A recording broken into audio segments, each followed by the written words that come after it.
Hello बच्चों, let's read the question. The question is four harmonic waves of equal frequencies and equal intensities I naught having phase angles 0, pi by 3, 2 pi by 3 and pi.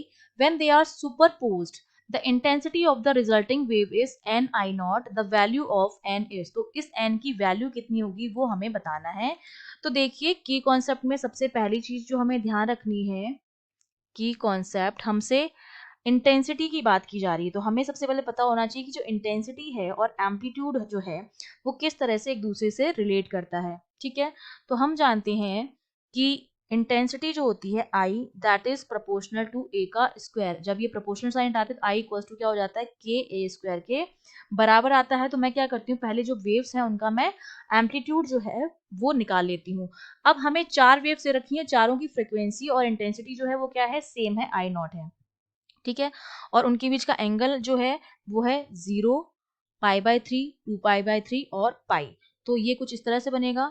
ये एक direction हो गई, फिर ये दूसरी हो गई, ये ए हो गया मेरे पास, ये ए हो गया मेरे पास. ठीक है, एक इस डायरेक्शन में आएगी जिसके बीच का जो एंगल होगा कितना होगा, पाई बाय 3 होगा हमारे पास. पाई बाय 3 मतलब 60 डिग्री. ठीक है, तो ये ए हो गया एक, और एक मेरे पास ये वाला ए हो जाएगा जिसके बीच का एंगल 2 पाई बाय 3 है, मतलब ये वाला एंगल भी हमारा कितना हो जाएगा, 60 डिग्री हो जाएगा. ये मेरे पास ए हो गया, तो ये वाला एंगल जो हमारे पास बचेगा वो भी कितना हो जाएगा, 60 डिग्री हो जाएगा. तो ये वाली जो दोनों हैं जिनके बीच का फेज डिफरेंस 0 और पाई होगा वो तो एक दूसरे को क्या कर देंगी, कैंसिल आउट कर देंगी. जिनके फेजेस जो हैं 0 और पाई हैं वो तो क्या करेंगे, एक दूसरे को कैंसिल आउट कर देंगे. अब हमारे पास बची ये दो, इन दोनों के बीच का एंगल है 60 डिग्री. 60 डिग्री एंगल का मतलब है पाई बाय 3. तो अगर मैं इनका रिजल्टेंट निकालूं ए और ए का विथ एंगल पाई बाय 3, तो रिजल्टेंट हमारा किस तरह से आएगा, रिजल्टेंट मेरा आ जाएगा ए स्क्वायर. रिजल्टेंट हम किस तरह से निकालते हैं, आर जो आता है हमारा रिजल्टेंट वो आता है under root of a1 square plus a2 square plus 2a1 a2 cos theta. Theta की वैल्यू हमें पता है पाई बाय 3 है, a1 बराबर है a2 के बराबर है a के. तो रिजल्टेंट जो आ जाता है हमारा ए ऑफ रिजल्टेंट वो मेरे पास कितना आ जाता है, वो आ जाता है रूट ऑफ 3a के बराबर. ये मेरे पास आ गया है उनका एम्पलीट्यूड.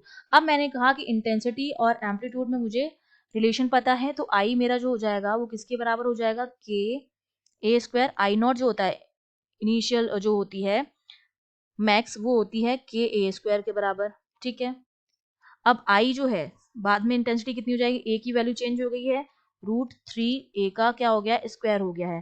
तो ये आई मेरे पास किसके बराबर आ जाएगा, यह आ जाएगा 3 के ए स्क्वायर के बराबर. और के ए स्क्वायर मेरा क्या होता है, आई नॉट होता है. मतलब मेरी इंटेंसिटी जो हो गई वो 3 टाइम्स ऑफ आई नॉट हो गई है. तो इसका मतलब जो हमें इक्वेशन दे रखी वो कितनी थी, उसमें इंटेंसिटी जो हो रही थी एन आई नॉट के बराबर हो रही थी.